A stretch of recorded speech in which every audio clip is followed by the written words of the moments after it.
Okay, let's unpack this. Today we're diving into this new ways of AI voice agents. We're looking at a review of a company called Parakeet AI. These tools are claiming they can be like your next full-time phone rep. That's the pitch, yeah. And our mission today is really to cut through all that marketing noise. We need to figure out if this is just more tech hype or if it's, a genuine solution for a business. You need to know what it can actually do, what it costs, and how much work it is to set up.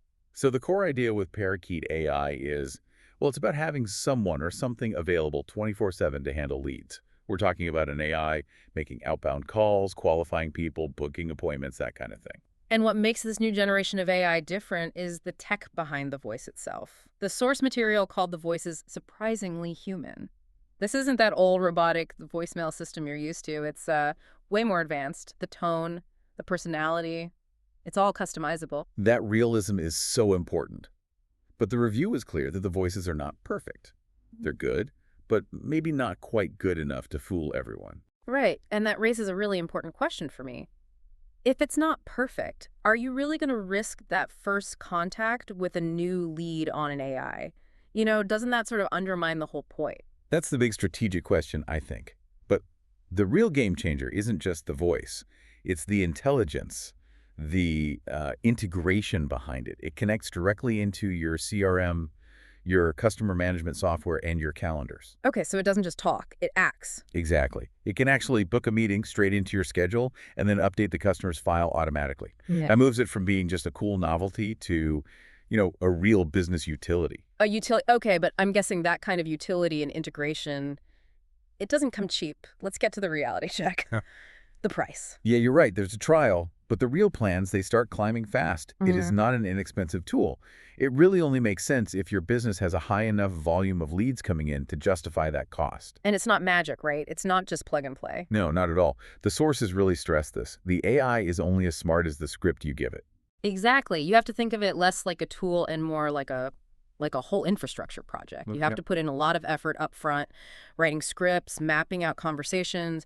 If you do a poor job on the setup, you're guaranteed to get poor performance. It's that simple. And what about for businesses that don't have the time or skills for that intense setup? Well, a company does offer a done-for-you service. They'll build the whole thing for you. But just as the review noted, that option is really pricey. Basically, if you have to ask how much it costs, you probably can't afford it. Okay, but on a more positive note, the review did mention that the company seems to take privacy and compliance seriously. And that is absolutely critical. I mean, especially if you're calling people in places with strict laws like GDPR. For a business operating at scale, that compliance piece is a massive thing. It saves you from potential fines. So bringing this all together, who is Parakeet AI actually for? What's the verdict? It's for a very specific type of business. It's only worth it if you have a really high volume of leads and you genuinely need an automated caller that can handle real, back and forth conversations. For that business, it can replace a ton of manual work and save an incredible amount of time. But if you're just a small operation, or you only need to make a handful of calls, Then it's almost certainly more platform than you actually need. This solves a specific scaling problem. If you don't have that problem, just stick with your human staff. It's simpler and probably cheaper. So here's something to think about.